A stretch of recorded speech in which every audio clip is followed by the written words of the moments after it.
مولانا کرام، نہج البلاغہ کے عنوان سے 2 درس کا یہ سلسلہ ہے، جس کا پہلا درس کہیے یا لیکچر کہیے یا مباحثہ کہیے آج ڈیلیور کیا جائے گا، اور اس کا اگلا لیکچر انشاءاللہ اگلے ہفتے ہم پیش کریں گے۔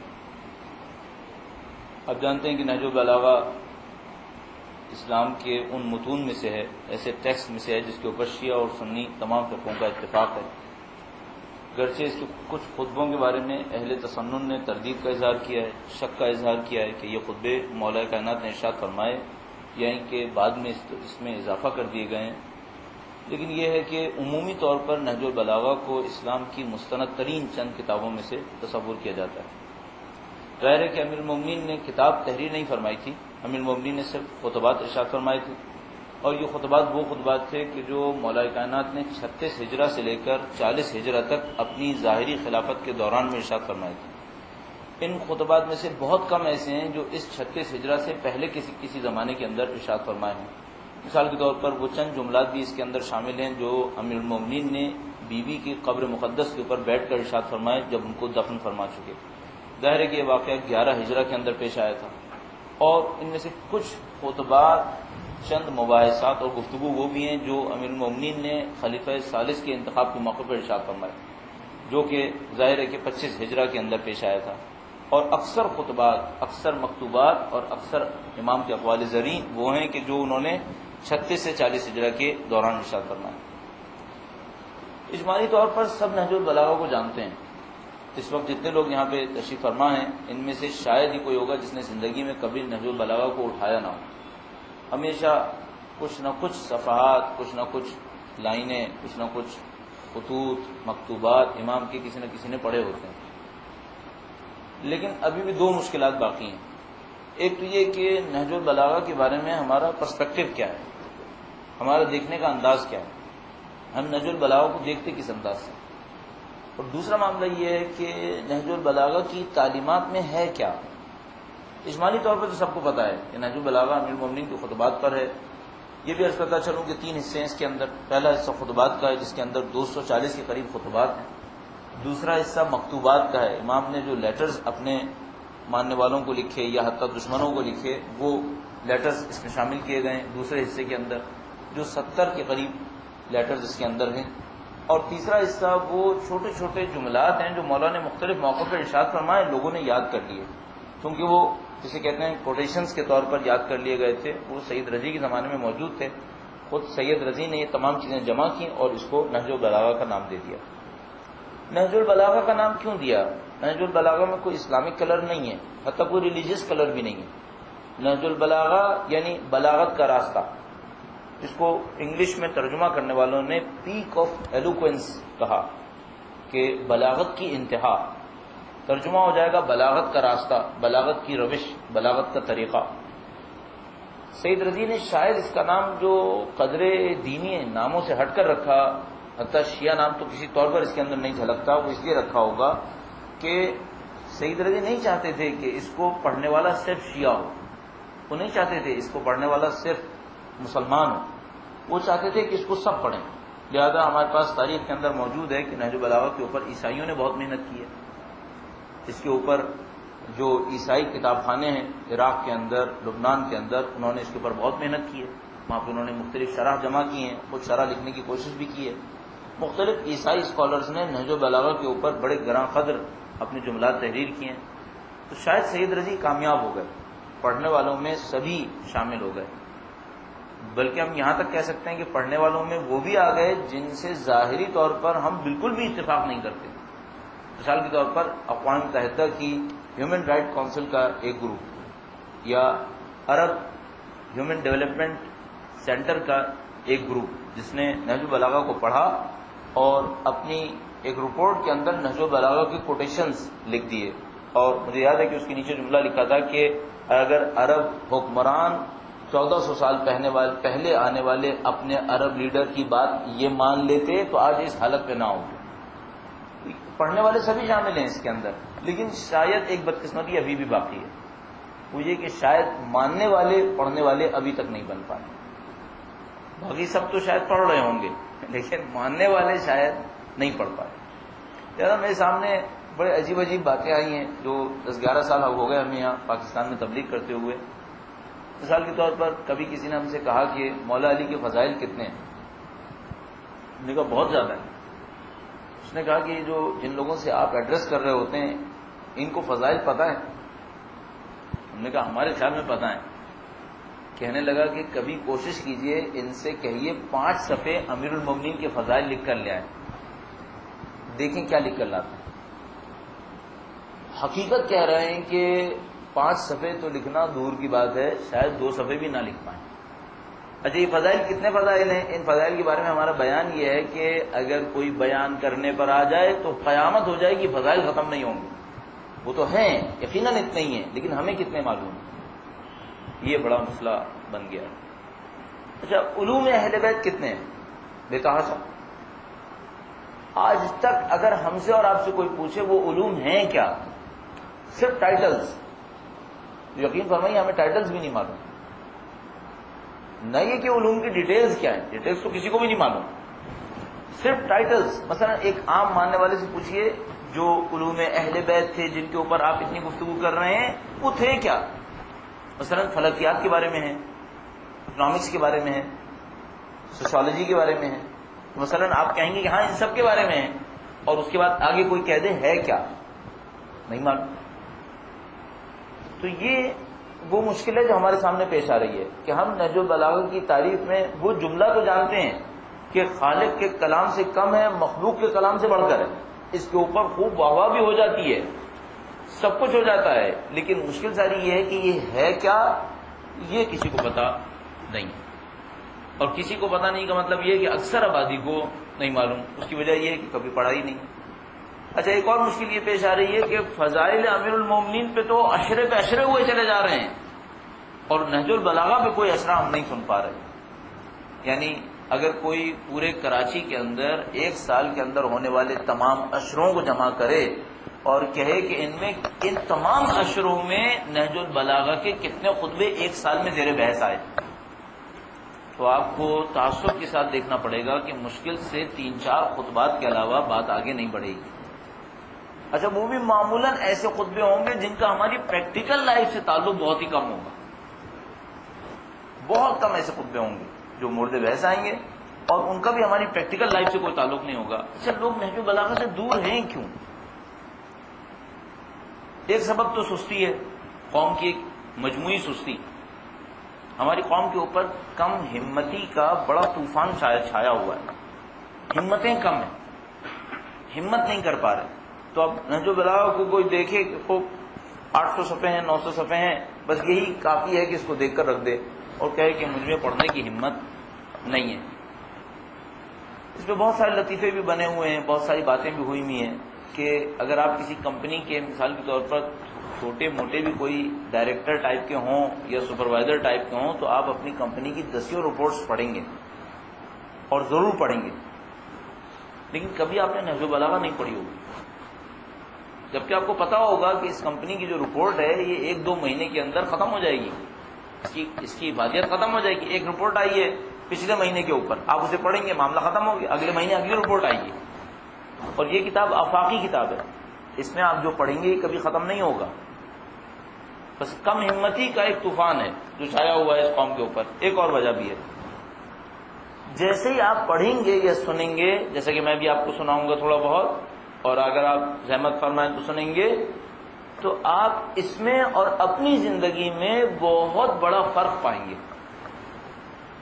یہ دوسری وجہ ہے جس کی وجہ سے لوگ نہج البلاغہ سے بھاگ جاتے ہیں. ایک تلخ حقیقت لوگوں کے سامنے کھل جاتی ہے, اور وہ یہ کہ جس مولا کو ہم مانتے ہیں, جن کا احترام کرتے ہیں, جن کو مشکل میں پکارتے ہیں, وہ ہم سے کچھ اور چاہ رہے ہیں, ہم کچھ اور کر رہے ہیں. یہ حقیقت جو سامنے آتی ہے تو پھر دوبارہ نہج البلاغہ اٹھانے کی ہمت نہیں رہتی. تو انسان پھر یہی تصور کر رہا ہوتا ہے کہ نہ جاننا جاننے سے بہتر ہے. یعنی یہاں تک ہوا ہے ہمارے ساتھ کہ بعض اوقات ہم نے جب اس قسم کی باتیں کی نہج البلاغہ سے, تو ایک صاحب نے مجھ سے آ کر کہا کہ مولانا صاحب آپ تاریخ پہ پڑھا کریں, اخلاق پہ نہ پڑھا کریں. میں نے کہا کیا وجہ ہے؟ کہنے لگے آپ اخلاقیات پہ پڑھتے ہیں، میں اپنے اخلاق کو دیکھتا ہوں تو میری طبیعت میں خلجان آنے لگتا ہے، گھبراہٹ طاری ہونے لگتی ہے، تو بہتر یہ ہے کہ آپ تاریخ پہ پڑھیں جس کا مجھ سے کوئی تعلق نہ بنے، تو میری جان چھوٹ جائے گی۔ یہ ایک طریقہ ہے اپنی جان چھڑانے کا، یہ بالکل ایسے ہی ہے جیسے کسی کو کینسر ہو جائے اور وہ ڈاکٹر سے کہے مجھے مت بتاؤ کہ مجھے کینسر ہے، اس سے میری طبیعت گھبرانے لگتی ہے۔ ٹھیک ہے، آپ کی طبیعت وقتی طور پہ تو گھبرانے سے بچ جائے گی، لیکن آگے کیا ہوگا؟ یہ ہوگا جو معاشرہ یہاں تک پہنچ گیا۔ اب آئیے اس مقدمے کے بعد نہج البلاغہ میں ہے کیا؟ قرآن کریم کی آیات کی تفسیریں ہیں، قرآن مثلا تاریخ کے واقعات بیان ہوئے ہیں، نہج البلاغہ میں ہے کیا؟ اچھا، یہی سوال ہمارا قرآن کریم کے بارے میں بھی ہو سکتا ہے۔ زیادہ تر لوگوں کو نہیں معلوم قرآن کریم میں ہے کیا، بہت کم لوگ ہیں واقعا جن کو پتا ہے قرآن کریم میں کیا ہے، بات بہرحال کیا ہے جس کے ہم ماننے والے ہیں۔ اچھا، نہج البلاغہ میں کیا ہے؟ اگر کوئی مجھ سے پوچھے تو میں کہوں گا نہج البلاغہ میں سائنس کے بعد کی معلومات ہے۔ مجھے یوں سمجھ میں آتا ہے کہ جب ارسطو وہ کتاب لکھنے لگا تو اس کے پاس ایک چیپٹر آیا، اس نے ایک چیپٹر لکھ لیا، فلسفی کے اوپر ان کی کتابیں ہیں بہت ساری، تو اپنی کتاب کے اندر ایک چیپٹر انہوں نے فزکس پہ رکھا۔ فزکس پہ رکھنے کے بعد جو میٹیریلزم کو ڈیل کر رہا تھا، میٹر کو ڈیل کر رہا تھا، پھر اگلے چیپٹر میں انہوں نے فزکس کے پیچھے اسپرچویلٹی اس کو ڈیل کرنا تھا۔ اب اس کا نام کچھ نہیں سمجھ میں آ رہا تھا انہیں کہ وہ نام کیا رکھتے، تو انہوں نے اس کا نام رکھا تھا میٹا فزکس۔ میٹا فزکس یعنی فزکس کے پیچھے، فزکس یعنی مٹیریل باڈیز، فزکس کے پیچھے۔ مجھے یوں لگا جیسے یہ کتاب میٹا سائنس ہے، سائنس کے بعد۔ سائنس ایک لمیٹڈ نالج دے رہی ہوتی ہے ہمیں۔ سائنس کی لمٹ کیا ہے؟ جہاں سے اس کے بعد پھر نہج البلاغہ کی باؤنڈری شروع ہو رہی ہیں، وہ میں آپ کی خدمت میں عرض کر دیتا ہوں۔ درود بھیجے گا محمد وآل محمد۔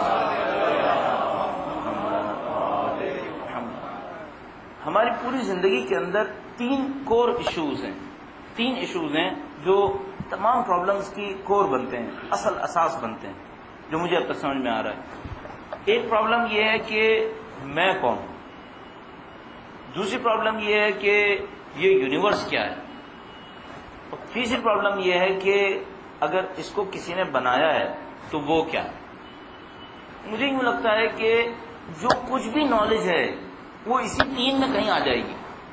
میں کیا ہوں، یہ دنیا کیا ہے، اور اگر اس دنیا کا کوئی خالق ہے تو وہ خالق کیا ہے۔ اب یہ جو سائنس ہے اس کی ان تینوں کے اندر ریسرچ ہے، اور بہت عمیق، بہت گہری ریسرچ ہے۔ ظاہر ہے ابھی جتنی دیر میں ہم بات کر رہے ہیں نا، اتنی دیر میں ایک M Phil P H D کے لیول کا تھیسس پاس ہو چکا ہوگا۔ دنیا میں ایک 24 گھنٹے کے اندر اتنے پی ایچ ڈی اور ایم فل کے تھیسس پاس ہو رہے ہیں اس وقت کہ ہر 5 منٹ میں بھی ایک تھیسس آپ لیں تو کم پڑ جائیں گے آپ کے پاس ٹائم۔ آپ کے پاس ٹائم ہی نہیں ہے۔ آپ کی اپنی ریلیونٹ فیلڈ جو کوئی بھی ہوگی اس کے اپنے پی ایچ ڈی لیول کے تھیسس ایک دن میں کیا ہی ہوں گے، تو آپ اپنی ریلیونٹ فیلڈ کے تھیسس بھی نہیں پڑھ پائیں گے۔ بہت بڑی پرابلم آ گئی اس وقت، نالج بہت زیادہ ہے اس وقت، لیکن یہ جتنی بھی نالج ہے یہ ان تین مین ایشوز کو ڈیل کر رہی ہے۔ ایک یہ کہ میں کیا ہوں۔ اچھا، اب سائنس کہاں تک جائے گی؟ سائنس کا پہلا لیول ہوگا فزیکل باڈی، تو وہ میں کیا ہوں میں میڈیسن سے ڈیل کریں گے، یعنی وہ جائیں گے دیکھیں گے آپ کی باڈی کیا ہے، اس کی مثلا فزیولوجی کو دیکھیں گے، اور اس کے بعد اس کے اندر عارض ہونے والے مختلف امراض کو دیکھیں گے، ان بیماریوں کا حل تلاش کرنے کی کوشش کریں گے۔ یہ سب کا سب وہ میں کیا ہوں میں سمجھنے کی کوشش کریں گے۔ دوسرا، تھوڑا سا اور آگے بڑھیں گے سائنس ہی کے اندر رہتے ہوئے اور ہیومن سائنسز پر پہنچ جائیں گے۔ ہیومن سائنسز پر پہنچ جائیں گے تو وہ کہیں گے کہ میری نفسیات کیا ہے، میرا لوگوں کے ساتھ انٹریکشن کرنا یہ کن اصولوں کے تحت ہے، میرا فائدہ کیا ہے، میرا نقصان کیا ہے۔ سائنس اس سے زیادہ آگے نہیں جائے گی، یہاں پہ ختم ہو جائے گی۔ اور کچھ لوگ تو ایسے ہیں وہ کہتے ہیں کہ جب تک وہ باڈی سے ڈیل کر رہا ہے سائنس ہے، اور جب باڈی سے نکل گیا تو بس پھر سائنس نہیں ہے، پھر فلسفی ہے۔ بعض لوگوں کو کہنا ہے یہاں پر ہے، لیکن حتیٰ اگر اس کو بھی سائنس شامل کر لیا جائے، سائنس اس سے آگے نہیں جائے گی۔ اچھا، اب آپ ممکن ہے یہ پوچھیں اس سے آگے بچا کیا ہے؟ ہاں، اس کے بعد وہ دنیا ہے جہاں سائنس نہیں جا رہی ہے اور نہج البلاغہ جا رہی ہے، اور وہ یہ کہہ رہی ہے کہ انسان کی اصل حقیقت کہاں پر ہے، انسان کا مقدر کیا ہے، انسان کی توانائیاں کیا ہیں، انسان کے اہداف کیا ہونے چاہیے، انسان کے مقاصد کیا ہونے چاہیے۔ یہ وہ جگہ ہے جہاں سائنس نہیں جائے گی، اور یہ وہ جگہ ہے جہاں نہج البلاغہ جائے گا. اور نہج البلاغہ کے ذریعے سے ہمیں پتہ چل پائے گا کہ انسان کا مقدر کیا ہے، انسان کی توانائیاں کیا ہیں، انسان کو کہاں جانا چاہیے، یہ کہاں جا رہا ہے، اور جہاں نہیں جا رہا تو کیوں نہیں جا رہا، اور اگر جانا چاہے تو کیسے جائے گا. یہ تمام چیزیں آپ کو نہج البلاغہ میں ملیں گی، جو آپ کو کسی سائنس کی لیب کے اندر اور کسی مٹیریل یونیورسٹی کے اندر آپ کو نہیں ملیں گی. دوسری چیز ہے یونیورس، کائنات کیا ہے. اس پر بھی سائنس کی بہت گہری تحقیقات ہیں. مثال کے طور پر انہوں نے اس میں تحقیقات کی ہیں کہ یہ جو کائنات ہمارے سامنے ہے، اور اس کائنات میں سمندر کے قطرے کے برابر ہماری زمین ہے، اس زمین کی ریئلٹیز کیا ہیں. تو وہ ممکن ہے کہ 9000 کلومیٹر زمین کے نیچے میریانا ٹرنچ میں چلے جائیں، اور ممکن ہے 8000 کلومیٹر زمین کے اوپر ایوریسٹ کی چوٹی پہ چلے جائیں، اور وہ جا کے ڈھونڈنے کی کوشش کریں کہ اس زمین کے اندر ہے کیا. اور اسی طریقے سے وہ فلکیات کے اندر ڈھونڈیں، اور مثال کے طور پر 10,000 لائٹ ایئر دور کسی گیلیکسی کے کسی پلانٹ کو دیکھنے کی کوشش کریں کہ اس کے اوپر لائف کی پاسبلٹیز ہیں یا نہیں ہیں. یا مثال کے طور پر 15 ارب سال پہلے ہونے والے بگ بینگ کو سمجھنے کی کوشش کریں کہ جب بگ بینگ ہوا تو وہ دھماکہ کس کنڈنس میٹر کے اندر ہوا، کتنی دیر کے اندر یونیورس بنی. اس بگ بینگ کی پکچر ہم تک پہنچنے میں، جبکہ وہ اسپیڈ آف لائٹ سے چل رہی ہے اور ہم بہت تیزی سے پھیل گئے، اس پکچر کے ہم تک پہنچنے میں کتنی دیر لگی. سائنس کے سارے کام کرے گی، لیکن جو سائنس نہیں کرے گی اور جو نہج البلاغہ کرے گی وہ یہ ہے کہ اس دنیا کی حقیقت کیا ہے، اس دنیا کا فریب کیا ہے، اس دنیا میں کون سی چیز ہے جو لینے کی ہے اور کون سی چیز ہے جو چھوڑ دینے کی ہے، اس دنیا میں رہنے کا بہترین انداز کیا ہے. یہ وہ چیز ہے جو سائنس کبھی بھی ڈیل نہیں کرے گی. تیسرا ٹاپک ہے، اگر اس یونیورس کا کوئی بنانے والا ہے یا نہیں ہے، یہ سائنس گفتگو کرے گی. اگر وہ ہے تو وہ کس قسم کا ہے، سائنس اسے سمجھنے کی ناکام کوشش کرے گی. لیکن جو نہج البلاغہ ہمیں سمجھائے گی وہ یہ ہے کہ وہ جو ہے وہ ہم سے کیا چاہ رہا ہے، وہ جو ہے اس نے ہمیں کیوں خلق کیا ہے، وہ جو ہے اس کی صفات کیا ہیں، اس کی توحید کیسی ہے. اگر اس کے ساتھ رابطہ کرنا چاہیں تو رابطہ کرنے کے لیے ہمیں کیا کرنا پڑے گا. یہ وہ چیزیں جو سائنس کبھی بھی ڈیل نہیں کرے گی. بس اس انداز میں یہ کتاب میٹا سائنس ہے. بس کیمسٹری پڑھنے والا 8ویں کلاس کا کوئی بچہ یہ نہ سوچے کہ اس کے اندر HCl کا فارمولا لکھا ہوا ہوگا، اس کے اندر مثال کے طور پر سلفورک ایسڈ کا فارمولا لکھا ہوا ہوگا. نہیں، یہ کتاب اتنی چھوٹی نہیں ہے کہ اتنی چھوٹی باتوں کو ڈیل کرے. یہ کتاب عظیم الشان کتاب ہے. یہ کتاب بڑے سوالات کو حل کرنے کے لیے ہے، چھوٹے سوالات کو حل کرنے کے لیے نہیں آئی ہے. درود بھیجیں محمد وآل محمد.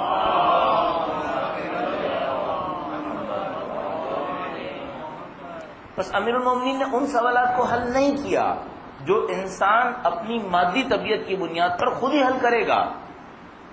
مثلا آپ کے پاس گنا ہو، اس سے شوگر کیسے بنے گی، اس کو تو انسان کی طبیعت نے خود ہی حل کر لینا تھا، چاہے وہ خدا کو مانتا ہو چاہے وہ خدا کو نہ مانتا ہو. ایک جگہ سے دوسری جگہ جانا چاہ رہا ہے، پہلے سواری کے لیے حیوانات کو استعمال کرتا تھا، اب جہاز استعمال کرتا ہے. کیا نہج البلاغہ بتائے؟ کیوں بتائے؟ یہ تو انسان نے خود ہی حل کر لینا ہے، چاہے وہ خدا کو مانتا ہو چاہے نہ مانتا ہو. ہاں، دنیا کو وہ کیسے دیکھے، دنیا سے دل لگائے یا نہیں لگائے. مال اس کے پاس پہنچ گیا، اب اس مال کا کیا کرے. شہرت اسے مل گئی، اب اس شہرت کے ساتھ کیا کرے. دنیا میں زہد اختیار کرے یا عیاشیاں کرے. زہد اختیار کرے تو زہد کا قانون کیا ہے، عیاشی کرے تو عیاشی کا قانون کیا ہے. یہ سائنس نہیں بتائے گی، اور یہ انسان کی مادہ پرست فکر بھی نہیں بتائے گی. یہ وہ چیز ہے جو نہج البلاغہ ہمیں بتائے گی. اب نہج البلاغہ بہت وسیع ہے اور ہمارے سامنے 2 لیکچرز ہیں، تو ہمیں سمجھ میں نہیں آ رہا تھا کہ بنیادی طور پر کیا شروع کیا جائے کہ 2 لیکچرز کے اندر نہج البلاغہ کچھ تعارف ہو جائے. ایسی چیز بھی ہو جو صرف علمی عیاشی نہ بنے. ایک دفعہ کیا ہوتا ہے، ہم لوگ کچھ ایسی باتیں کرتے ہیں جن کا تعلق علم سے ہوتا ہے، عمل سے کوئی تعلق نہیں ہوتا. یہاں آپ واہ واہ کر لیجئے اور باہر جائیے، زندگی وہی ہے. ایسا نہیں ہونا چاہیے، عمل کے اوپر کوئی اثر پڑنا چاہیے. تو ہم نے چند جملات کا نہج البلاغہ سے انتخاب کیا ہے، وہ آپ کی خدمت میں عرض کریں گے. یہ جو میں نے انتخاب کیا ہے اس میں سے ایک دو مختصر خطبات ہیں، پہلے وہ پڑھ لیں، سمجھ لیجیے گویا فکر کو تھوڑا سا تیز کرنے کے لیے، نہج البلاغہ کے ساتھ چلنے کے لیے، اور اس کے بعد ایک خطبہ ہے جو ذرا تفصیلی خطبہ ہے، اس کے اوپر گفتگو شروع کرتے ہیں۔ بس ذرا فکر کو نہج البلاغہ کے ساتھ رکھنے کے لیے چند جملات ایک خطبے سے، جو خطبہ نمبر ہے 69 یعنی 79 مفتی جعفر حسین صاحب علی اللہ مقامہ کے ترجمے میں سے۔ ومن کلام لہ علیہ السلام، امیر المومنین کے کلام میں سے ہے یہ: اے لوگو، امیدوں کو کم کرنا، نعمتوں پر شکر ادا کرنا اور حرام چیزوں سے دامن بچانا، یہی زہد اور ورع ہے۔ کوئی پوچھ رہا ہے زہد کیا ہے؟ ایک زہد یہ سمجھا جاتا ہے پہاڑوں کے اندر رہنا، جنگلوں کے اندر رہنا، جو وہاں جا کر عبادتیں کرے وہ زاہد ہے۔ مولا فرما رہے نہیں، یہ زہد نہیں ہے۔ زہد کیا ہے؟ آپ اپنے شہر میں رہیے، آپ اپنے علاقے میں رہیے، بیوی بچوں کے ساتھ رہیے، لیکن امیدوں کو کم کرنا، امیدوں کو، آرزوؤں کو نہ پھیلائیے۔ امیدیں، آرزویں کیا ہیں؟ میں دنیا میں سب کچھ کر لوں، اور کس کے لیے کر لوں؟ اپنے لیے۔ ایک دفعہ آپ کہتے ہیں میں خدا کے لیے یہ سب کچھ کر لوں، یہ آپ کی اچھی امیدیں ہیں۔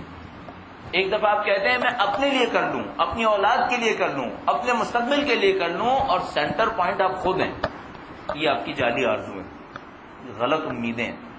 مولا فرما رہے زہد کیا ہے؟ امیدوں کو کم کرنا، نعمتوں پر شکر بجا لانا۔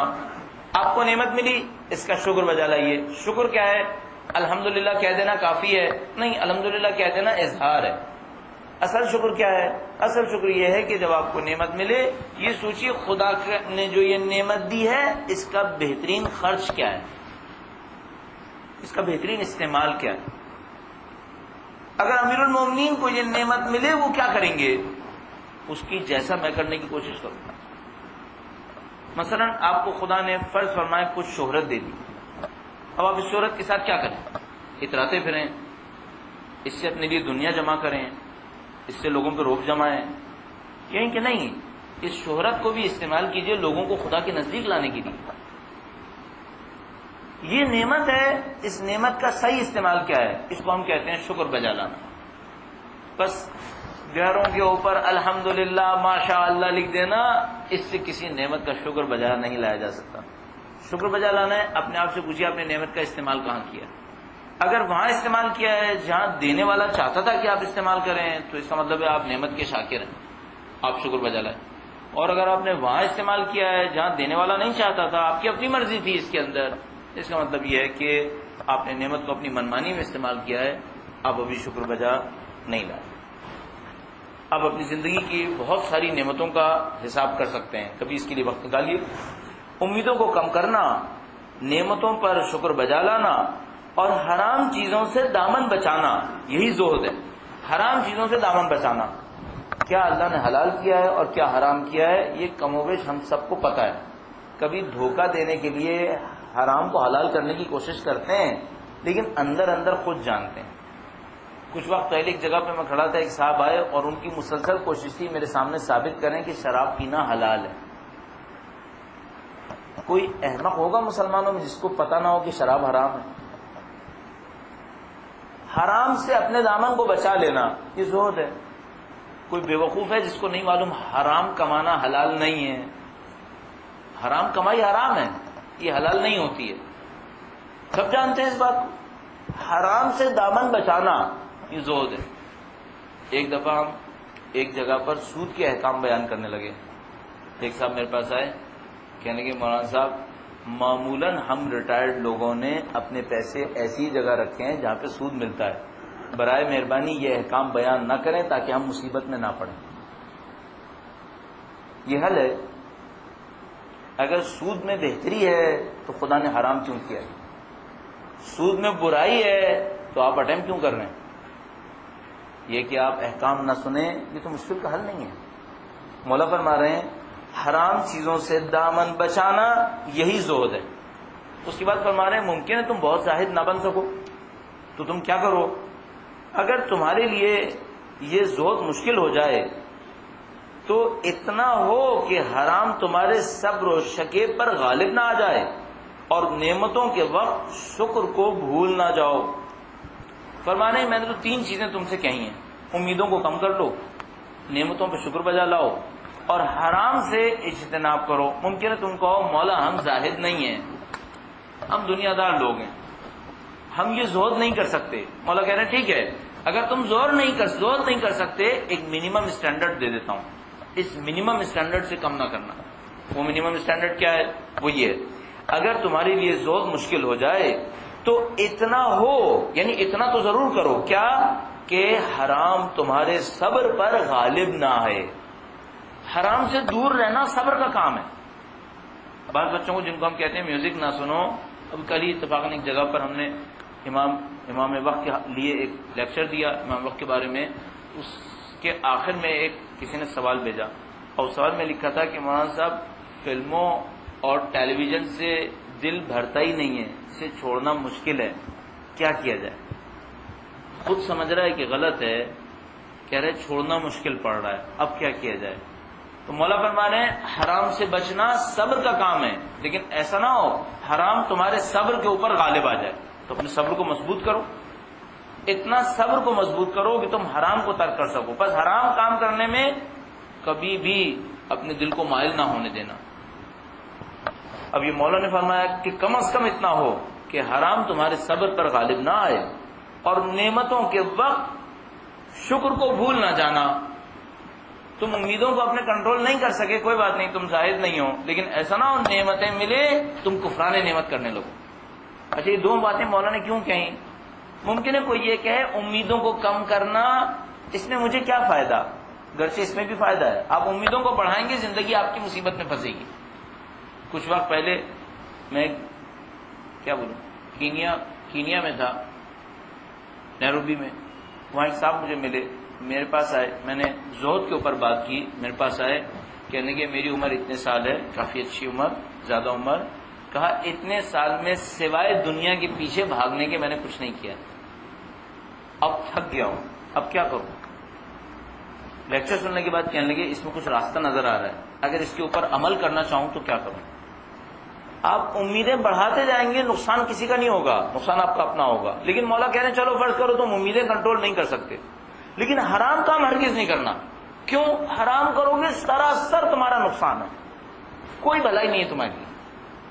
کسی بھی حرام کام کو اٹھا کے دیکھ لیں۔ اب ذرا ایک بات سوچیں نا، خدا آپ کو خوش کرنے میں نعوذ باللہ بخیل ہے کیا؟ ایسا خدا ہے کیا میں نہیں چاہتا میرے بندے خوش ہوں؟ کیسے ہو سکتا ہے؟ وہ خالق اتنا غفور الرحیم مہربان، اور وہ کہے میں اپنے بندوں کو خوش نہیں دیکھنا چاہتا، یہ تو نہیں ہو سکتا۔ بس اگر وہ حرام کرتا ہے اور آپ کہتے ہیں یہ حرام چھوڑنا میرے لیے مشکل ہو رہا ہے، اس کا مطلب یہ ہے اس حرام میں آپ کی خوشی نہیں ہے۔ اگر خوشی ہوتی تو خدا کیوں روکتا؟ مثلا کوئی یہ کہے کہ میں مثال کے طور پر جب فحشا دیکھتا ہوں میرا دل خوش ہو جاتا ہے، ٹھیک ہے تمہارا دل خوش ہوتا ہے، اگر یہ خوشی اصلی خوشی ہوتی تو خدا بخیل تھا، اس نے تمہیں خوشی سے روکا، کیوں روکا؟ اس کا مطلب یہ خوشی نہیں ہے، اس خوشی کے پیچھے بہت غم ہے۔ تم ابھی کی خوشی دیکھ رہے ہو، پیچھے آنے والے غم نہیں دیکھ رہے۔ ابھی اچانک میرے ذہن میں آ گیا کہ مثال کے طور پر ہم ایک موقع کے اوپر لبرلزم کو بہت پسند کر رہے ہوتے ہیں دین کے مقابلے میں، جس کو آج کل کی دنیا میں ماڈرنائزیشن کہا جاتا ہے۔ ہرگز ماڈرنائزیشن یہ نہیں جس کو آج کل کہا جاتا ہے، یہ ہمیشہ اصطلاحات کا دھوکہ ہوتا ہے جو آج بھی ہو رہا ہے۔ نہ یہ انلائٹمنٹ ہے نہ یہ ماڈرنائزیشن ہے، اس کے اوپر کبھی بات کریں گے۔ فرض کریں ابھی یہ پسند آ گیا، آپ اس کے پیچھے چل نکلے، اس کا فیوچر کیا ہے؟ اس کا فیوچر ایسا تکلیف دہ ہے جو اگر ابھی دکھائی دے جائے تو یہ ابھی پسند بھی نہیں آئے گا۔ بالکل ایسے ہی ہے، بچکانہ سی مثال ہے کہ بہت زیادہ مٹھائی کھانا ہر بچے کو اچھا لگتا ہے، میٹھا کھانا، چاکلیٹ کھانا، مختلف کیکس کھانا، یہ ہر بچے کو اچھا لگتا ہے، لیکن اگر اس کو پتا ہو کہ فیوچر کیا ہے تو پھر اچھا نہیں لگے گا۔ جیسے آپ میں سے کسی کو اگر شوگر کی بیماری ہو تو میں آپ کے سامنے کتنا ہی لذیذ کیک رکھ دوں آپ نہیں کھائیں گے، اب آپ کو اچھا نہیں لگ رہا، کاش تھوڑی دیر پہلے بھی اچھا نہ لگتا۔ دنیا کے ساتھ یہی مصیبت ہے، حرام اچھا لگتا ہے، کاش نتیجہ دیکھ لیتے تو پھر اچھا نہیں لگتا۔ اب یہ بتائیے خدا نے نتیجہ دیکھا ہے یا نہیں دیکھا؟ ظاہر ہے خدا تو جانتا ہے، نظام اس کا نظام ہے، تو اگر اس نے ہمیں کسی حرام سے روکا ہے تو کسی نتیجے کو دیکھ کر روکا ہے۔ اب ہم سمجھ رہے ہیں خدا نعوذ باللہ بخیل ہو گیا، مجھے خوش نہیں دیکھنا چاہتا، نہیں وہ بخیل نہیں ہے، وہ ہمدرد ہے، صرف مشکل صرف اتنی ہے۔ بس حرام تمہارے صبر پہ غالب نہ آئے، اور نعمتوں کے وقت شکر کو نہ بھولنا۔ کہہ رہے ہیں یہ دو کام ضرور کرنا، اس پہ کوئی کمپرومائز نہیں کرنا. نعمت ملے شکر بجا لاؤ. کیوں؟ کفران نعمت اس سے کہیں زیادہ سخت ہے جتنا شکر بجا لانا. ممکن ہے لگے شکر بجا لانا سخت ہے، مجھے پیسہ ملا ہے، اب میں یہ سوچوں یہ پیسہ خدا نے مجھے کیوں دیا ہے، اس کا بہترین استعمال کیا ہے، تھوڑا ان باتوں کو وہ کروں جو میرا دل چاہتا ہے. ٹھیک ہے کر لو. کفران نعمت کیا ہے، کفران نعمت کا عذاب اس سے زیادہ سخت ہے. مولانا نے ایک جملہ ایک دفعہ ارشاد فرمایا تمہیں اگر عدل پسند نہیں ہے تو ظلم تو یقیناً پسند نہیں آئے گا. اگر تمہیں جسٹس پسند نہیں آ رہا نا تو انجسٹس اچھا نہیں لگے گا، انجسٹس کا مزہ اور تلخ ہوگا. ہم لوگوں کے ساتھ ایسا ہی ہے. اسلام پسند نہیں آ رہا نا، کفر پسند آ رہا ہے، تھوڑا سا وقت گزر جانے دو، پھر دیکھو کفر کتنا بدمزہ لگے گا. ابھی سمجھ جاؤ، اس اسلام کو لے لو. امیر المومنین یہی ارشاد فرما رہے ہیں، کہہ رہے ہیں کہ نعمتوں کے ملنے پر شکر کو نہ بھولنا. خداوند عالم نے روشن اور کھلی ہوئی دلیلوں سے اور حجت تمام کرنے والی واضح کتابوں کے ذریعے سے تمہارے لیے ہیل و حجت کا موقع نہیں رہنے دیا ہے. فرمایا بہانے بازی مت کرو. تمہارے لیے بہانے بازیوں کے سارے دروازے بند کر چکا ہے خدا. وہ ان قوموں کا تذکرہ کر چکا ہے جن کو نعمتیں ملی اور انہوں نے کفران نعمت کیا تو ان کو سزائیں ملی. وہ اپنی کتاب کے اندر ان قوموں کا تذکرہ کر چکا ہے جن کو حرام بتایا گیا اور وہ پھر بھی حرام کے اندر چلے گئے. جب ان تمام چیزوں کا تمہارے سامنے تذکرہ ہو گیا ہے تو اب تم ہیلی بہانے مت کرو، ہیل و حجت نہ کرو. اس میں تمہارا کوئی فائدہ نہیں ہے. یہ بالکل ایسے ہی جیسے ہم کسی بچے سے کہتے ہیں کہ پڑھو اور وہ بہانے بازی کرتا ہے تو ہم کہتے ہیں بہانے بازیاں مت کرو، تمہاری امتحان سر پر ہیں، نہیں پڑھو گے نقصان اٹھاؤ گے. مولا فرمانے تم بہانے بازیاں مت کرو. یہ تمام چیزیں خدا نے پہلے ہی بیان کر دی ہیں، ابھی بھی کرو گے تم نقصان اٹھاؤ گے. یہ وہ حصہ تھا جو ہم کہہ رہے تھے کہ یہ وارم اپ کے لیے ہے. یہ صرف 4-5 لائنیں نہج البلاغہ کی. اب تھوڑا سا اس حصے کی طرف چلے جاتے ہیں جو ہم انشاءاللہ اگلے ہفتے کنٹینیو کریں گے. تھوڑا سا حصہ اس میں سے بھی پڑھ لیتے ہیں، گرچہ طبیعت پر اتنا حصہ بھی سازگار نہیں گزرے گا.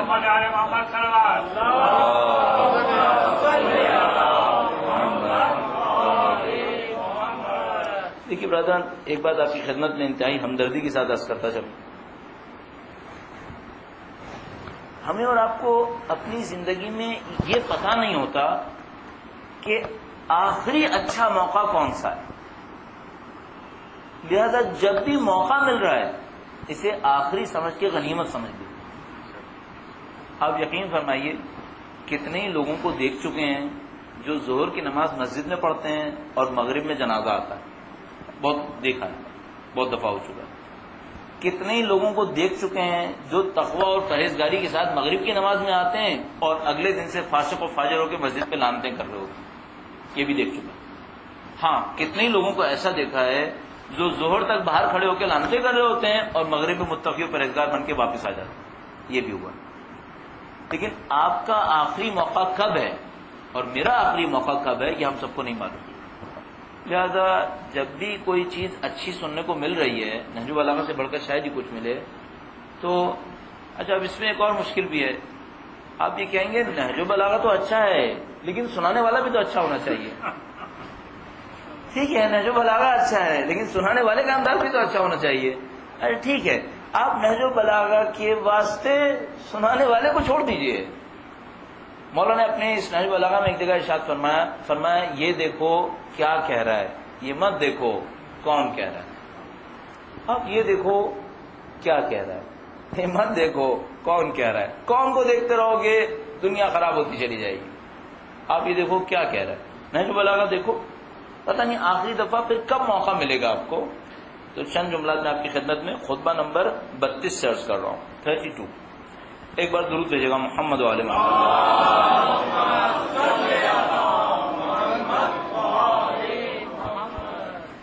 جب میں طالب علم تھا تو کچھ کتابیں ایسی پڑھتا تھا جن میں ڈسکرپشن ہوتا تھا. پہلے ان سے بہت خوش ہوتا تھا، جس میں لکھا ہوتا تھا کہ 12 ہجرہ میں یہ ہوا، 14 ہجرہ میں یہ ہوا، 16 ہجرہ میں یہ ہوا. پھر جب یہ ڈسکرپشن کی بہت ساری چیزیں پڑھ چکا تو میرے ذہن میں یہ آیا کہ اب مجھے ڈسکرپشن نہیں چاہیے، اب مجھے فلسفی آف ہسٹری چاہیے. فلسفی آف ہسٹری کے لیے ابن خلدون وغیرہ کی طرف میں نے رجوع کیا. پھر ایک موقع پہ میں نے احساس کیا کہ یہ لوگ جتنا کچھ بھی بولتے ہیں، یہ جتنے بھی لاز بولتے ہیں ان میں کوئی نہ کوئی گیپ رہ جاتا ہے، کوئی نہ کوئی نقص رہ جاتا ہے. مثلا ابن خلدون نے اپنی ہسٹری کا ایک مقدمہ لکھا ہے 2 جلد میں، بہت اچھی کتاب ہے، لیکن اس میں بہت ساری جگہیں ایسی ہیں جہاں آپ اپنی ناقص عقل سے کہہ دیں گے کہ اس میں یہ گڑبڑ ہے، اس کا یہ لا اچھا نہیں ہے، سالڈ نہیں ہے، یہ لا بریک ہو رہا ہے فلاں ہسٹری کے ایونٹ کے ذریعے سے۔ پھر جب آپ نہج البلاغہ پہ پہنچیں گے تو آپ دیکھیں گے اس میں جگہ جگہ قانون دیے ہوئے، آپ لاکھ سر مان لیں گے کہ یہ قانون توڑ لیں، آپ دیکھیں گے نہیں، یہ قانون نہیں ٹوٹ رہا۔ یہ اس کتاب کی آفاقیت ہے، اس کی یونیورسلٹی ہے، اس میں قانون دیے ہوئے ہیں، اور وہ قانون اتنے سالڈ قوانین ہیں کہ آپ کوفہ میں بیٹھ کر اس کو سنیں تو آپ کو لگے گا جیسے کراچی پہ اپلائی ہو رہا ہے، کراچی میں بیٹھ کے سنیں تو آپ کو لگے گا جیسے عراق پہ اپلائی ہو رہا ہے، کوئی مشکل نہیں ہے اس میں، بہت یونیورسل لاز ہیں۔ اب دیکھیے امام نے خطبہ نمبر 32 کا آغاز ایک یونیورسل لا سے کیا۔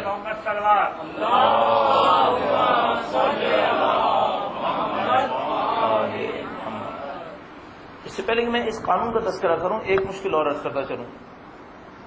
ہم لوگ جو زندگی گزار رہے ہوتے ہیں اس میں کئی فیزز ہوتے ہیں اسٹڈی کرنے کے لیے۔ مثلا فرض فرمائیے میں رہ رہا ہوں، میں گلستان جوہر میں رہتا ہوں، ٹھیک ہے، ایک اسٹڈی میری اپنی اسٹڈی ہونی چاہیے اپنے اوپر، میں کیسا انسان ہوں، کردار میں کیسا ہوں، طبیعت میں کیسا ہوں، علم کتنا ہے میرے پاس، فسق و فجور میں کیسا ہوں، گناہ کتنے کرتا ہوں۔ ایک اسٹڈی ہونی چاہیے میری سراؤنڈنگ میں جو لوگ ہیں ان کے بارے میں۔ آپ اور میں جیسے ایک دوسرے سے ملتے ہیں ایک دوسرے کے بارے میں ورڈک ایشو کرنا شروع کر دیتے ہیں، اچھا ہے یا برا ہے، نیک ہے گناہ گار ہے، میرے لیے ہمدرد ہے میرے لیے دشمن ہے۔ ہم اور آپ اپنے آنکھوں کے دیکھنے کے طریقے سے بھی ایک اپنی اوپینین بلڈ کر رہے ہوتے ہیں۔ ہم لوگ بہت شارپ ہیں اس معاملے کے اندر، بعض اوقات صحیح بناتے ہیں بعض اوقات غلط بناتے ہیں، یہ ہوتا ہے، بعض اوقات فرسٹ اوپینین غلط نکل آتی ہے، بعض اوقات پہلی اوپینین بالکل صحیح اوپینین ہوتی ہے۔ تیسری اسٹڈی ہوتی ہے ہمارے محلے کے بارے میں، کہ یہ جو میرے پاس اطراف میں لوگ ہیں یہ انڈیویجولز ہیں، یہ جو پورا محلہ ہے یہ پورا محلہ کیسا ہے، پھر ہے پورا شہر، پھر ہے پورا ملک، اس کے بعد پوری دنیا، اور اب اس پوری دنیا سے بڑھ کر ایک اور چیز ہے، وہ زمانہ کیسا زمانہ ہے جس میں اور آپ زندگی گزار رہے ہیں۔ جب ہم زمانہ کہتے ہیں تو زمانے کا مطلب میں نہیں ہوں اور آپ نہیں ہیں، اور میرا محلہ نہیں ہے، میرا شہر نہیں ہے، میرا ملک بھی نہیں ہے، یہ دنیا بھی نہیں ہے۔ زمانہ یعنی یہ پورا ٹائم پیریڈ جس میں ممکن ہے آج سے 30 سال پہلے سے لے کر 30 سال بعد تک کا دور شامل ہے، ایک پوری انسانی نسل، اس کو ہم زمانہ تعبیر کر سکتے ہیں۔ بعض زمانے ایسے زمانے ہیں جو ایک نسل سے زیادہ چلے جاتے ہیں، بعض زمانے ایسے ہیں جو ایک نسل سے کم میں تبدیل ہو جاتے ہیں۔ مثلا جب ختمی مرتبہ تشریف لائے انہوں نے ایک نسل کے اندر ہزاروں نسل کا کام تبدیل کر دیا۔ بعض اوقات زمانہ چلتا رہتا ہے۔ مولا نے یہاں پر جملے کا آغاز فرمایا زمانے کے بارے میں گفتگو کرنے سے، یوں لگتا ہے یہ جو جملہ انہوں نے تقریباً 37 ہجرہ کے اندر کہا ہے یہ زمانہ ابھی بھی چل رہا ہے۔ بس مولا نے جو زمانہ لکھا ہے وہ 1-2 جنریشن کا نہیں لکھا ہے، وہ زمانہ ابھی بھی میں پڑھتا ہوں تو بالکل یوں لگتا ہے جیسے وہ زمانہ ابھی چل رہا ہے۔ اس کا مطلب ہے مولا نے ایک یونیورسل لا دیا۔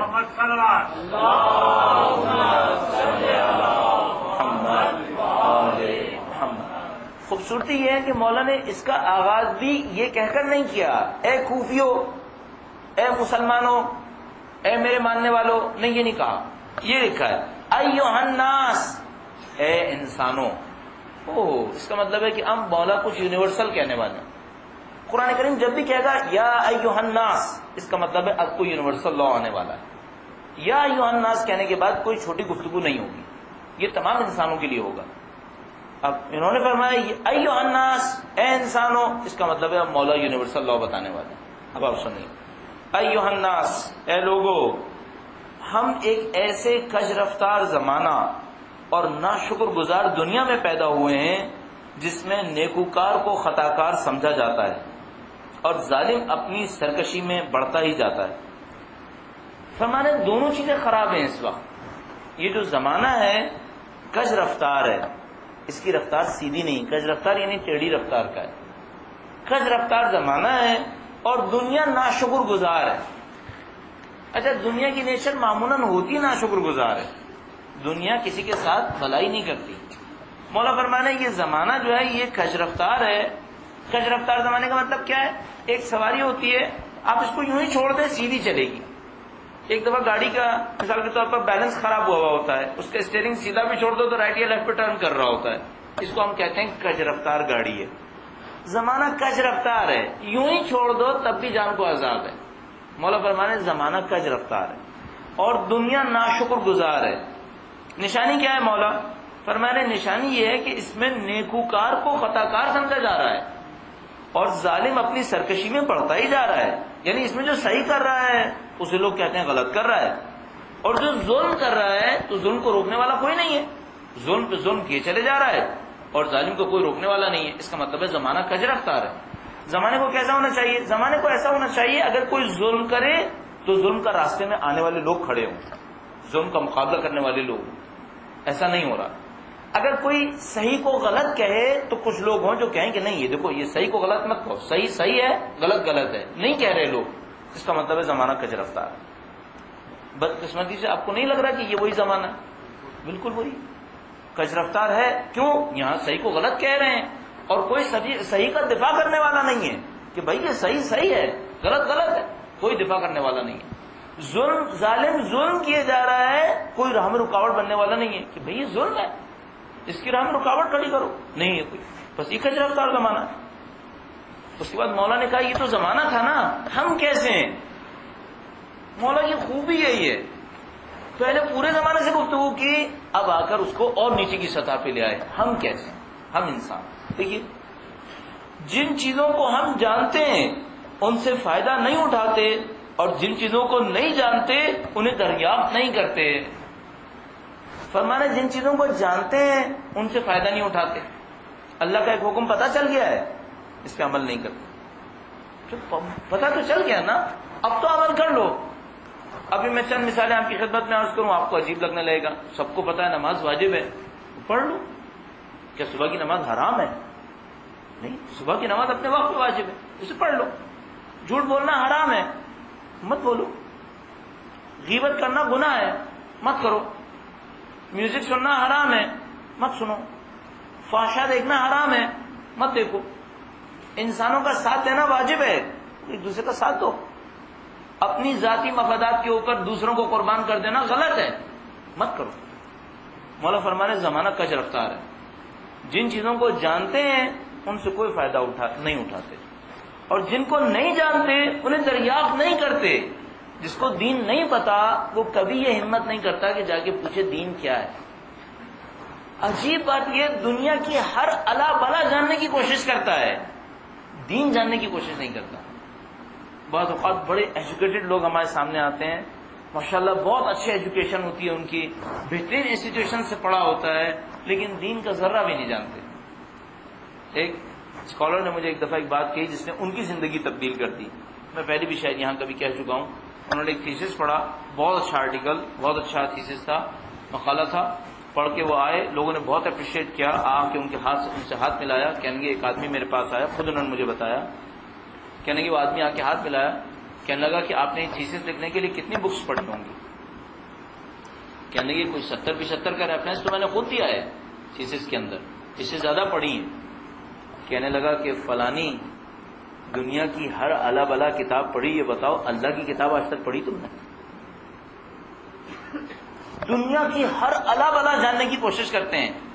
امریکہ سے نکلنے والے سونے کی کانوں کا ریٹ کیا چل رہا ہے، نیسڈیک کا ریٹ کیا ہے، پتہ نہیں نیو یارک کا اسٹاک ایکسچینج چڑھا یا گرا، ملائیشیا میں پام آئل کی قیمت کتنی چل رہی ہے، کروڈ آئل کی ریٹ کیا چل رہا ہے، یہ سب جاننے کی کوشش کرتے ہیں۔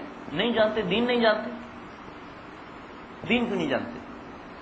مولا یہی فرما رہے، کہہ رہے ہیں جن چیز کو جانتے ہیں ان سے فائدہ نہیں اٹھاتے اور جن چیزوں کو نہیں جانتے انہیں دریافت کرنے کی کوشش نہیں کرتے۔ جب تک مصیبت نہیں آ جاتی ہم خطرہ محسوس نہیں کرتے، مصیبت کو دعوت دیتے ہیں، جب تک سر پہ نہیں آتی ہوشیار نہیں ہوتے۔ کوئی کہے گا اس کی مثال کیا ہے؟ اس کی مثال وہ ہے جو اس وقت ہو رہا ہے، چاروں ہاتھ پاؤں استعمال کر کے میٹیریلزم کی طرف ایسے بھاگ رہے ہیں جیسے اس میں ہماری جنت رکھی ہوئی ہے۔ مصیبت کو دعوت دے رہے ہیں، مصیبت کو پکار رہے ہیں، مصیبت پہ لپک رہے ہیں، اس وقت تک نہیں جاگیں گے جب تک مصیبت میں پھنس نہیں جائیں گے۔ ہم 10 سال پہلے بھی ایسے نہیں تھے جیسے اس وقت، ہم نے بہت تیزی سے بدتری کا دور بہت جلدی طے کر لیا ہے. اتنی تیزی سے نہیں ہونا چاہیے تھا. جس رفتار سے ہم خرابی کی سمت بڑھ رہے تھے وہ آج سے 10 سال پہلے بھی اس ایکسیلریشن پہ نہیں تھی جس پہ اس وقت ہے. یہ وہ بیوقوف لوگ ہیں جو مصیبت کو دعوت دے رہے ہیں، اس وقت بہت خوش ہو کر دعوت دے رہے ہیں، اور جب مصیبت میں پھنس جائیں گے تب یہ پوچھیں گے اب اس سے نکلنے کا راستہ کیا ہے. بدقسمتی سے پھر بہت دیر ہو چکی ہوگی. نئی مثال یہ دینا چاہ رہا تھا لیکن سمجھ میں نہیں آ رہا کیسے روکوں اپنے آپ کو. جیسے یہ امریکہ جو اس وقت عراق کے اندر ہے، ہمارے ایک نام نہاد اسکالر نے ٹیلی ویژن پر آ کر ایک ڈسکشن میں یہ جملہ کہا تھا جب امریکہ عراق پر حملہ کرنے والا تھا اور سب یہ کہہ رہے تھے کہ حملہ نہیں ہونا چاہیے. ہمارے ایک اسکالر نے، نام نہاد اسکالر نے اس موقع پر ڈیفینڈ کیا کہ حملہ ہونا چاہیے. اینکر پرسن نے پوچھا کہ حملہ کیوں ہونا چاہیے؟ کہا یہ حملہ اس لیے ہونا چاہیے کہ جب حملہ ہوگا تو ہماری زیارتیں آزاد ہو جائیں گی. کیا اس بیوقوف کی اب بھی آنکھیں کھل گئی ہوں گی؟ مصیبت کو خود دعوت دی. اب دیکھ رہے ہو 150 آدمی ڈیلی کا ایوریج آ رہا ہے اس وقت. جان ہاپکن یونیورسٹی نے تحقیق کی ہے، اس نے کہا ہے کہ 4 سال کے اندر 3.5 لاکھ آدمی مرے ہیں. 4 سال کے اندر 3.5 لاکھ آدمی مرے ہیں. جان ہاپکن یونیورسٹی نے تحقیق کیا، امریکن یونیورسٹی. مصیبت کو دعوت دی ہے. اب مصیبت سر پہ آ گئی ہے. بدقسمتی یہ ہے کہ ہماری آنکھوں کے سامنے ہو رہا ہے اور ہم یہاں پھر بھی دعوت دے رہے ہیں. اسی کلچر کو اڈاپٹ کر رہے ہیں جس کلچر کا شاخسانہ عراقی اب اٹھا رہے ہیں اور پوری دنیا اٹھا رہی ہے. اچھی بات یہ ہے کہ زوال بہت نزدیک ہے. اچھی بات یہ ہے کہ اینڈ بہت نزدیک ہے. لیکن بدقسمتی یہ ہے کہ پتہ نہیں اس وقت تک ہم لوگ جاگیں گے یا نہیں جاگیں گے، یا جب اس بدبخت نے اپنی ساری عیاشی کرنے کے بعد مرنا ہوگا تو ہم محرومیت کے ساتھ اس کے ہمراہ مر جائیں گے. یہ عیاشی کر کے مرے گا اور ہم محروم رہ کر اس کے ساتھ مر جائیں گے. خدا نہ کرے ایسا نہ ہو جائے. یہ اس وقت ہوگا جب ہم جاگ جائیں گے. مولا نے اس کے بعد دنیا کے انسانوں کو 4 کیٹیگریز میں تقسیم کیا. ان کیٹیگریز کا اسٹڈی کرنا بہت ضروری ہے، اور ان کو اسٹڈی کرنے کا بہترین طریقہ یہ ہے کہ آپ یہ دیکھیں کہ ہم اس میں سے کس کیٹیگری کے اندر آ رہے ہیں. یہاں پر شروع میں 4 کہا ہے، ایٹ دی اینڈ آپ جائیں گے تو آپ کو 5 احساس ہو جائے گا. میں اس کو انشاءاللہ اگلے ہفتے آپ کی خدمت میں عرض کروں گا اور آپ سے درخواست کروں گا جو 2 خطبات آپ کے سامنے پڑھے، خطبہ نمبر 79 میں سے چند لائنیں پڑھی ہیں، چند لائنیں ہی ہیں، بہت چھوٹا سا خطبہ ہے. 32 میں سے چند لائنیں پڑھی ہیں اور یہ تھوڑا سا طولانی خطبہ ہے، 2-3 صفحات پر مشتمل ہے. تو آپ اس ایک ہفتے میں موقع ملے تو خطبہ نمبر 32 کو ضرور اسٹڈی کر کے آئیے تھوڑا سا، تاکہ انشاءاللہ جب ہم کمنٹ کریں تو آپ پہلے سے اپنے ذہن کے اندر کچھ سوچ چکے ہیں اس کے اوپر. درود بھیجیں محمد و آل محمد.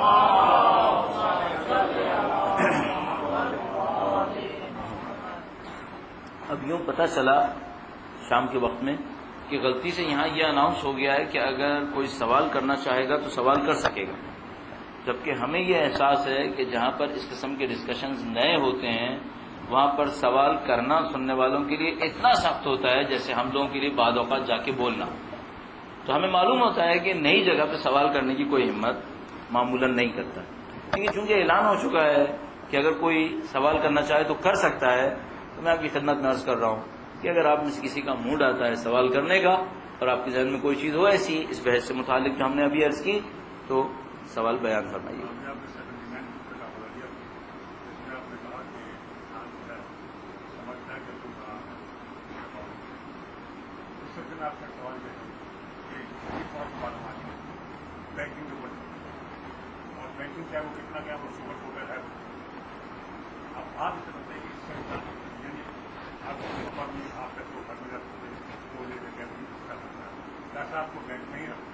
صحیح.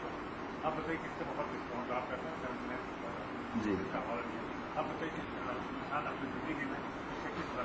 صحیح. اس میں 2 جواب ہیں اس کے. پہلا جواب تو یہ ہے کہ سوال ریپیٹ کر دیتے. انہوں نے سوال یہ کیا کہ خطبہ نمبر 79 میں ایک جملہ آیا تھا کہ حرام کو جانتے ہیں اس سے بچتے نہیں. تو ہم لوگ جانتے ہیں کہ بینکنگ غلط ہے لیکن اس کے علاوہ کوئی چارہ کار بھی نہیں ہے. تو انہوں نے فرمایا کہ اگر بچنا بھی چاہیں تو کیا کریں ہم اس میں. ٹھیک ہے. ہم نے عرض کیا کہ اس میں جواب کے 2 لیولز ہیں. پہلا لیول تو یہ ہے کہ یہ خرابی ہماری آنکھوں کے سامنے بنتی ہے. ہم جب خرابی میں پھنس جاتے ہیں تب یہاں سوال اٹھتا ہے کہ اب اس خرابی سے بچیں کیسے. یہ سب کچھ ہماری آنکھوں کے سامنے ہوا ہے. یہ جتنا بینکنگ سسٹم بنا ہے یہ سب کا سب ہماری آنکھوں کے سامنے بنا ہے.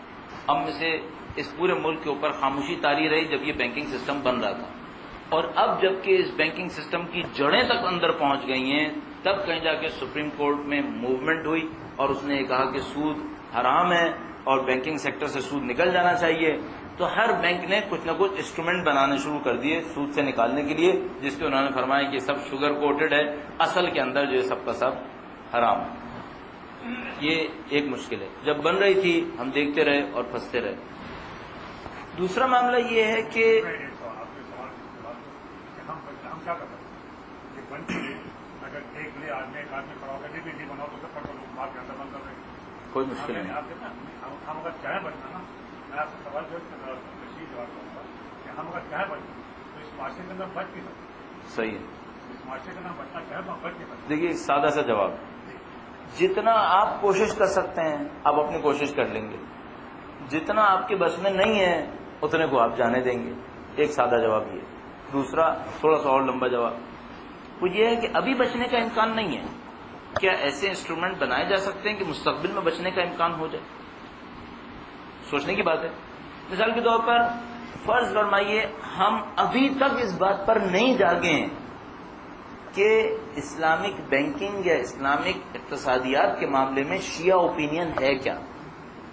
ہم ابھی تک نہیں جاگے. پورے پاکستان کی سطح پر ہمارا کوئی ادارہ نہیں ہے. ابھی تو نہیں بچ سکتے. فرض فرمائیے جیسے یہ طے کیا کہ بھائی ابھی نہیں بچ سکتے, حتی الامکان کوشش کریں گے. مثال کے طور پر ہم ان سے انٹرسٹ نہیں لیں گے.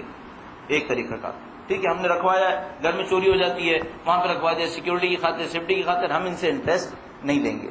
یا مثال کے طور پر البتہ ہمارے ایک انتہائی متقی اور زاہد انسان ہیں, دوست ہیں, وہ ہم سے ایک اور جملہ کہا کرتے تھے. وہ جملہ ابھی سمجھ میں نہیں آئے گا. اب یقین فرمائیے میں ابھی کہہ رہا ہوں ابھی سمجھ میں نہیں آئے گا. وہ یہ کہتے تھے مجھے آج تک سمجھ میں نہیں آیا کہ بھوکے انسانوں کے ہوتے ہوئے میرے پاس ایکسٹرا پیسہ بچتا کیسے. یہ ان کا معاملہ ہے, یہ ان کا ایک لیول ہے. ٹھیک ہے, جو جب انہوں نے مجھ سے پہلی دفعہ کہا تھا تو مجھے بھی سمجھ میں نہیں آیا تھا. میں نے کہا یار یہ تو بہت ہی عجیب بات ہے. اور کہنے لگے کہ کیا امیر المومنین کی سیرت اس کے علاوہ کچھ اور ہے. بات بہت صحیح ہے. اس وقت سمجھنا مشکل پڑے گی کہ انہوں نے کہا بھوکے انسانوں کے ہوتے ہوئے پیسہ بچتا کیسے. کیا امیر المومنین کی سیرت اس کے علاوہ کچھ اور ہے؟ ہاں واقعی نہیں. لیکن چلیے ابھی ہم اس لیول کی بات نہیں کرتے. ابھی ہم یہ سوچتے ہیں میرے پاس کچھ پیسہ پڑا ہوا ہے, بھوکے انسان بھی ہیں, چلیے ٹھیک ہے بھوکے ہیں کہیں اور سے پورا ہو جائے گا, بہرحال میرے پاس پیسہ ہے تو میں کیا کروں, میں کسی ایسی جگہ پہ رکھ دوں گا جہاں پر مجھے سود نہیں لینا پڑے گا. اگر دے گا بھی تو میں اس کو ریسیو نہیں کروں گا, اس سے کہہ دوں گا. مثال کے طور پر یہ جو بعض اوقات انویسٹمنٹ فنڈز ہوتے ہیں بہت شارپ ہوتے ہیں. ان کو پتا ہوتا ہے کہ کچھ لوگ ایسے ہیں جو سود نہیں لینا چاہتے, تو وہ ایک کھانا اس کام کے لیے بھی رکھ دیتے ہیں کہ اگر آپ اس سیکشن میں ڈالیں گے تو آپ کو کچھ نہیں ملے گا.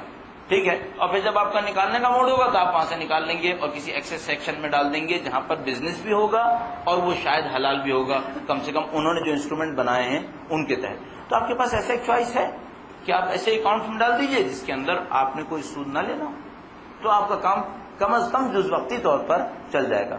پھر آپ ایک اگلے لیول میں جائیں گے کہ اگر میں بزنس کرنا چاہتا ہوں تو مجھے کہیں نہ کہیں ایسی کمپنی سے ڈیل کرنا پڑے گا کہ جو سود لیتے ہوں گے اور سود دیتے ہوں گے. تو وہ میں کیا کروں گا, تو میں اس کو اس کھاتے میں ڈال دوں گا کہ یہ وہ چیز ہے جو آپ کے لیے ناقابل اجتناب ہے, آپ کے لیے انیویٹیبل ہے.